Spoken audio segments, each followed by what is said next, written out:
గౌరవనీయులు అంటే ఆయన లాయల్టీ కాంగ్రెస్ పార్టీ పట్ల ఆయన లాయల్టీ ఆయన చిత్తశుద్ధిని నేను చెప్పే ప్రయత్నం చేస్తున్నాను. ఆయన ఎన్ని ఇబ్బందులు ఎదుర్కొన్నా కూడా ఎప్పుడు ఒక్క అడుగు కూడా పక్కకు జరగని ఆయన వ్యక్తిత్వాన్ని ఆయన గొప్పదనాన్ని ఈ సభ ద్వారా చెప్పేటువంటి ప్రయత్నం చేస్తున్నాం అధ్యక్ష. అంటే మన్మోహన్ సింగ్ను పొడవడం మీకు ఇష్టం లేదా?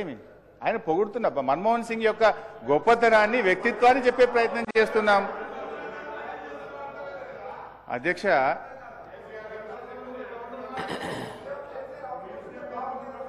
అధ్యక్ష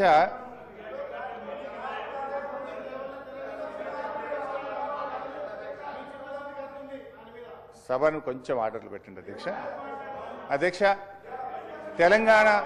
తెలంగాణ రాష్ట్ర ఏర్పాటులో కూడా తప్పకుండా ప్రధానమంత్రి గారి పాత్ర ఉంది. ఎవరు ఎవరన్నా కాదన్నా మన్మోహన్ సింగ్ గారు ప్రధానమంత్రిగా ఉన్నప్పుడే భారత పార్లమెంట్లో తెలంగాణ బిల్లు పాస్ అయింది. ఇది చరిత్రలో దాస్తే దాగే సత్యం కాదు. We have to agree that. But ఒక గౌరవ సభ్యులందరూ కూడా చాలామంది మాట్లాడారు తెలంగాణ రాష్ట్ర ఏర్పాటు విషయంలో మన్మోహన్ సింగ్ గారి పాత్ర గురించి, కాంగ్రెస్ పార్టీ పాత్ర గురించి కూడా సభ్యులందరూ కూడా చెప్పారు. ఈ సందర్భంగా అందులో కొన్ని సందర్భాల్లో ప్రత్యక్షంగా నేను కూడా ఉన్నాను. కొన్ని విషయాలు నేను కూడా పంచుకోవాలనుకుంటున్నాను అధ్యక్ష. 2004లో కాంగ్రెస్ పార్టీ అప్పటి మా టీఆర్ఎస్ పార్టీతో పొత్తు పెట్టుకోవడం, తెలంగాణ రాష్ట్రాన్ని ఏర్పాటు చేస్తామని చెప్పి స్వయంగా యూపీ అధ్యక్షురాలు సోనియా గాంధీ గారు కరీంనగర్లో ప్రకటన చేశారు. మేము కాంగ్రెస్ పార్టీతో అలయన్స్ జరిగింది అధ్యక్ష. రాష్ట్రంలో కేంద్రంలో కాంగ్రెస్ ప్రభుత్వం అధికారంలోకి వచ్చింది. నేను కూడా అప్పుడు కేసీఆర్ గారితో పాటు ఢిల్లీలో ఉన్నాను అధ్యక్ష.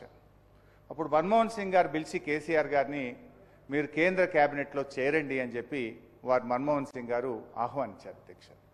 అప్పుడు కేసీఆర్ గారు ఒక మాట అన్నారు, నేను మంత్రి పదవుల కోసం ఢిల్లీకి రాలేదు, తెలంగాణ రాష్ట్ర ఏర్పాటు కోసం మాత్రమే ఢిల్లీకి వచ్చాము అని చెప్పినప్పుడు ఆ యూపీఏ మీటింగ్లో సోనియా గాంధీ గారు, మన్మోహన్ సింగ్ గారు మేము తెలంగాణ తప్పకుండా ఏర్పాటు చేస్తాము, మీరు చేరండి, రాష్ట్రంలో చేరండి, కేంద్రంలో చేరండి అని చెప్పి వారు ఆ రోజు ఆహ్వానించడం జరిగింది. కేసీఆర్ గారు ఇంటికి వచ్చి ఆలోచించి చెప్తానని చెప్పి ప్రొఫెసర్ జయశంకర్ గారు, విద్యాసాగర్ రావు గారు అనేక మంది మేధావులతో చర్చించి తిరిగి మళ్ళీ వెళ్ళి ప్రతిపాదన పెట్టారు. వారంత పెద్ద మనుషులు మనల్ని ఆహ్వానించినప్పుడు మరి చేరకపోవడం కరెక్ట్ కాదేమో, కానీ మనం వచ్చినటువంటి ఎజెండా తెలంగాణ కదా, యూపీఏ కామన్ మినిమం ప్రోగ్రాంలో తెలంగాణ అంశాన్ని చేర్చండి, తెలంగాణ రాష్ట్ర ప్రక్రియను మేము చేస్తామని మీరు యూపీఏ కామన్ మినిమం ప్రోగ్రాంలో పెడితే మేము తప్పకుండా కేబినెట్లో చేర్తామని చెప్పి ఆ రోజు కేసీఆర్ గారు చెప్పడం, డాక్టర్ మన్మోహన్ సింగ్ గారు ఆ రోజు అంగీకరించినటువంటి విషయాన్ని నేను గుర్తు చేస్తా ఉన్నాను అధ్యక్ష. సో అట్లా కేంద్రంలో ప్రభుత్వంలో కేసీఆర్ గారు చేరారు అధ్యక్ష. ఆ రోజు 22 మే 2004న కేసీఆర్ గారు కేంద్ర కేబినెట్లో ప్రమాణ స్వీకారం చేశారు. సాయంత్రానికి పోర్ట్ఫోలియోలు ఇచ్చారు, షిప్పింగ్ పోర్ట్ఫోలియో ఇస్తూ గెజిట్ వచ్చింది అధ్యక్ష. తర్వాత అదే రోజు రాత్రి డిఎంకే మేము వెళ్ళిపోతాం యూపీఏ నుంచి, మాకు షిప్పింగ్ కావాల్సిందే అంటే స్వయంగా మళ్ళీ కేసీఆర్ గారు మన్మోహన్ సింగ్ గారి దగ్గరికి, ప్రణబ్ ముఖర్జీ గారి దగ్గరికి, సోనియా గాంధీ గారి దగ్గరికి వెళ్ళి అసలు నేను మంత్రి పదవి వద్దన్నా కానీ మీరు చేరమంటే మీ గౌరవంతో నేను కేబినెట్లో చేరాము, ఈ పోర్ట్ఫోలియో వాళ్ళకి ఇవ్వండి, నాకు యూపీఏ ప్రభుత్వం నిలబడడం ముఖ్యం, తెలంగాణ రాష్ట్రం ఏర్పడడం ముఖ్యమని చెప్పి తనకు తానుగా వెళ్ళి మన్మోహన్ సింగ్ గారికి వారు స్వయంగా చెప్పినటువంటి విషయాన్ని గుర్తు చేస్తా ఉన్నాను అధ్యక్ష. ఆ రోజు మన్మోహన్ సింగ్ గారు కూడా బాగా అప్రిషియేట్ చేశారు. శాఖల కోసం పట్టుబడే రోజుల్లో నువ్వు శాఖే నాకు అవసరం లేదని ఇంత గొప్పగా చెప్పారని చెప్పి మన్మోహన్ సింగ్ గారు ఆ రోజు కేసీఆర్ గారిని బాగా అప్రిషియేట్ చేశారు అధ్యక్ష. ఇక్కడ ఒక విషయం కూడా గుర్తు చేస్తున్నా అధ్యక్ష, అంటే తన శాఖను 3 రోజుల్లోనే 22 మే 2004లో షిప్పింగ్ పోర్ట్ఫోలియో వస్తే 25 మే 2004 నాడు శాఖను తిరిగి ఇచ్చి 6 నెలల పాటు అధ్యక్ష, అంటే 27 నవంబర్ 2004 వరకు శాఖ లేని మంత్రిగా డాక్టర్ మన్మోహన్ సింగ్ గారి కేబినెట్లో కేసీఆర్ గారు పనిచేశారు అధ్యక్ష. అధ్యక్ష ఒక రకంగా ఏ శాఖ లేకపోవడం కూడా కేసీఆర్ గారు తెలంగాణ కోసం తన సమయాన్ని. అధ్యక్ష కేసీఆర్ గారు అంటే గౌరవం కాదంటలేము, సభకు నాయకుడు. నేను ఇప్పుడు మనం మాట్లాడుతుంది మన్మోహన్ సింగ్ గారి గురించి. సభలో పోర్ట్ఫోలియో లేదా, లేకపోతే ఇంకేం జరుగుతుంది, లేకపోతే మీ యూపీఏ అగ్రిమెంట్ ఏంది, ఏం జరిగింది, కామన్ మినిమం ప్రోగ్రామ్, దళిత ముఖ్యమంత్రి, ఇవన్నీ చర్చ ఇప్పుడు ఇది సందర్భం కాదు కదా అధ్యక్ష.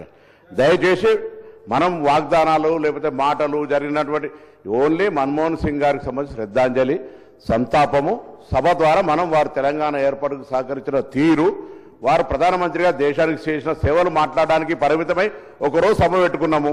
దీంట్లో మేము నిజంగా చెప్తున్నా, నేను ముందు మా గౌరవ ముఖ్యమంత్రి గారు మొన్న మాట్లాడుకున్నట్టు ఆనాడు వారితో 5 సంవత్సరాలు పార్లమెంట్లో పనిచేసిన వాళ్ళం కూడా మేము 5 నిమిషాలు తొందరగా మాట్లాడి ఎందుకు అందరూ మాట్లాడాలనుకున్నాం. మీరు ఎక్కడెక్కడో సబ్జెక్ట్ డిబేట్ అయిపోయి ఏదో మాట్లాడతారు అధ్యక్ష. మీరు దయచేసి ఇవన్నీ కూడా అనవసరం సబ్జెక్ట్ కాకుండా వారు సీనియర్ శాసనసభ్యులు ఇంత మహేశ్వర రెడ్డి గారు మాట్లాడుతుంటే పక్కకేదో చెప్తా ఉన్నాడు. ఇవన్నీ జయశంకర్ గారికి ఏం గౌరవం దొరికింది, దేశిని మల్లేకి ఏం గౌరవం దొరికింది, లేకపోతే పక్కన నరేంద్రకి ఏం దొరికింది, కొండ లక్ష్మణ్ బాబుజీకి ఏం దొరికింది మేము అడుగుతున్నాం అధ్యక్ష. ఇప్పుడు అవన్నీ అవసరం లేదు అధ్యక్ష. మనం దయచేసి సభ ఓన్లీ మన్మోహన్ సింగ్ చరిత్రకు పరిమిత విధంగా చర్చలు కొనసాగించమని విజ్ఞప్తి చేస్తాం అధ్యక్ష. గౌరవ హరీష్ రావు గారు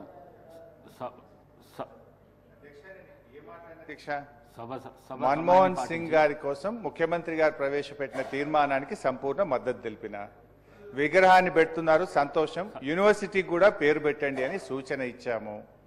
అంతేకాదు మన్మోహన్ సింగ్ గారికి భారతరత్న ఇచ్చి తీరాల్సిందే, దానికోసం మీరు పెట్టిన తీర్మానానికి సంపూర్ణమైన మద్దతు తెలియజేస్తున్నా అని చెప్పాను.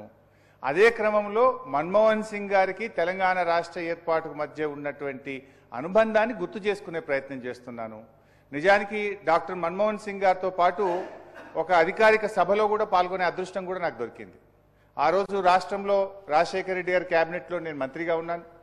డాక్టర్ మన్మోహన్ సింగ్ గారు సభలో గీతారెడ్డి గారు లేరు, గీతారెడ్డి గారు, దామోదర్ రాజనరసింహ గారు, మేమందరం కూడా మెదక్లో ఎస్సీ ఎస్టీలకు పట్టాలు పంచేటువంటి కార్యక్రమంలో మన్మోహన్ సింగ్ గారితో పాటు ఆ రోజు ఒక మంత్రిగా నేను వేదిక మీద పాల్పంచుకునే అదృష్టం కూడా నాకు దొరికింది. సో అట్లా డెఫినెట్గా వారితో ఉన్నటువంటి జ్ఞాపకాలు, వారితో ఉన్నటువంటి అనుబంధము, వారితో ఈ రాష్ట్రానికి మా పార్టీకి ఉండేటువంటి అనుబంధాన్ని చెప్పడం ఎట్లా తప్పవుతుంది అధ్యక్ష? మంచినే గుర్తు చేసే ప్రయత్నం చేసుకుంటున్నాం. వారికి ఆత్మశాంతి చేకూరాలి, వారికి ఇంకా మంచి గౌరవం దక్కాలి, చరిత్ర ఉన్నంతకాలం వారి పేరు నిలబడాలన్నదే మా ఆకాంక్ష అధ్యక్ష. అయితే అధ్యక్ష, ఆ రకంగా కేసీఆర్ గారు మరి ఆ పోర్ట్ఫోలియో వదులుకుంటే ఆ రోజు ప్రణబ్ ముఖర్జీ గారు తన ఆత్మకథ కూడా రాశారు. ది కోయలిషన్ ఇయర్స్ అని 10 సంవత్సరాల యూపీఏ పాలన మీద ప్రణబ్ ముఖర్జీ గారు ఒక బుక్ రాశారు అధ్యక్ష. తన బుక్లో కూడా ప్రస్తావించారు, మన్మోహన్ సింగ్ గారి క్యాబినెట్లో కేసీఆర్ గారు 10 సంవత్సరాల పాటు 6 నెలల పాటు శాఖ లేని మంత్రిగా ఉండడం అనేటువంటిది ఆ పుస్తకంలో కూడా ప్రణబ్ ముఖర్జీ గారు కూడా గుర్తు చేశారు అధ్యక్ష. సరే, ఏది ఏమైనా అధ్యక్ష, మరి ఆనాటి యూపీఏ ప్రభుత్వం తెలంగాణ విషయంలో కామన్ మినిమం ప్రోగ్రాంలో పెట్టి నిర్ణయం తీసుకోవడంలో ఆలస్యమైతే మరి కేసీఆర్ గారు ప్రధానమంత్రిగా మన్మోహన్ సింగ్ గారి దగ్గరికి వెళ్ళి పట్టుబట్టారు. ఇట్లా అయితే నేను క్యాబినెట్లో కొనసాగలేను, దయచేసి మీరు ఆలోచించండి అని బాగా ఒత్తిడి పెడితే ఆ రోజు ప్రధానమంత్రిగా మన్మోహన్ సింగ్ గారు ప్రణబ్ ముఖర్జీ కమిటీని వేశారు అధ్యక్ష. ప్రణబ్ ముఖర్జీ కమిటీని వేసి దేశంలో అన్ని రాజకీయ పార్టీలను ఒప్పించడానికి మీరు ప్రయత్నం చేయండి అని చెప్పి ప్రణబ్ ముఖర్జీ గారి మీద ఆ బాధ్యత పెట్టారు.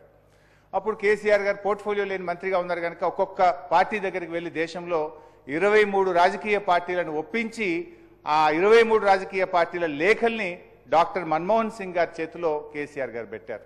ప్రణబ్ ముఖర్జీ గారి కమిటీకి కూడా ఆ లేఖలు అందజేసినటువంటి విషయాన్ని కూడా నేను గుర్తు చేస్తున్నాను. ఒక సందర్భంలో ఇంకా 2 సంవత్సరాలు దాటింది, నిర్ణయం ముందుకు పోతలేదు అని చెప్పి కేసీఆర్ గారు ప్రధానమంత్రి దగ్గర టైం తీసుకొని అప్పటి మన టీఎన్జీఓ నాయకులు స్వామి గౌడ్ గారు, దేవి ప్రసాద్ గారు, విఠల్ గారు, జయశంకర్ గారు, ఇలా అందరితో కూడా మన్మోహన్ సింగ్ గారి దగ్గరికి వెళ్ళి తెలంగాణ రాష్ట్ర ఏర్పాటు ప్రక్రియను వేగవంతం చేయండి అని చెప్పిన సందర్భాలు కూడా ఉన్నాయి అధ్యక్ష. సో అట్లా మన్మోహన్ సింగ్ గారి క్యాబినెట్లో దాదాపు 2 సంవత్సరాల 4 నెలలు పనిచేసిన తర్వాత కేసీఆర్ గారు తెలంగాణ రాష్ట్ర ఏర్పాటు ప్రక్రియ ఆలస్యం అవుతుంటే రాజీనామా చేసి పదవిని వదులుకొని కూడా బయటకు వచ్చిన విషయం కూడా గుర్తు చేసుకోండి. సభకు సహకరించండి. నేను స్పీకర్ గారి మీద నేను స్వయాన కేసీఆర్ గారికి ఫోన్ చేసి సభకు రమ్మని నేను రిక్వెస్ట్ చేసిన. సరిగా ఆ అంశంలోకి పోతే మేము కూడా మాట్లాడాలి సార్. ఈ సభ ఏం గౌరవం ఇచ్చింది సార్? సభలో కేసీఆర్ గారు మాట్లాడుతున్నారండి. సభలాగా నడుస్తలేదు. మీ పిఏసీ చైర్మన్ మీ ఇష్టం నిర్ణయం తీసుకున్నారు. కేసీఆర్ గారిని అడిగి ఆయన గౌరవం ఇచ్చి మీరు పిఏసీ చైర్మన్ నిర్ణయం తీసుకున్నారా? లేదా శాసనసభ్యులు అనర్హత విషయంలో మీరు నిర్ణయం తీసుకున్నారా? సభ అట్లా మాట్లాడితే we can deviate, but I don't want to deviate. But నేను హరీష్ రావు గారిని కోరుతా ఉన్నాను. ఇది ప్రధానంగా మాజీ ప్రధాని మన్మోహన్ సింగ్ గారి నివాళులు పలుకుతా ఉన్నాము. ఇదే సీనియర్ లెజిస్లేటర్, నివాళులు పలుకుతా ఉన్నాం. సంతాపం చేయాల్సిన ప్రధానమైన బాధ్యత. ఈ సందర్భంలో అవసరం లేని చర్చకు దారితీసే అధ్యక్ష we will never be paying proper respects to the departed soul. I request honorable member who is also a senior member, who knows how to run the assembly, please try to restrict to the subject related to former prime minister. Conclude చేయండి హరీష్ రావు గారు. Right. With due respect and high regard to Dr. Manmohan Singh and you, sir.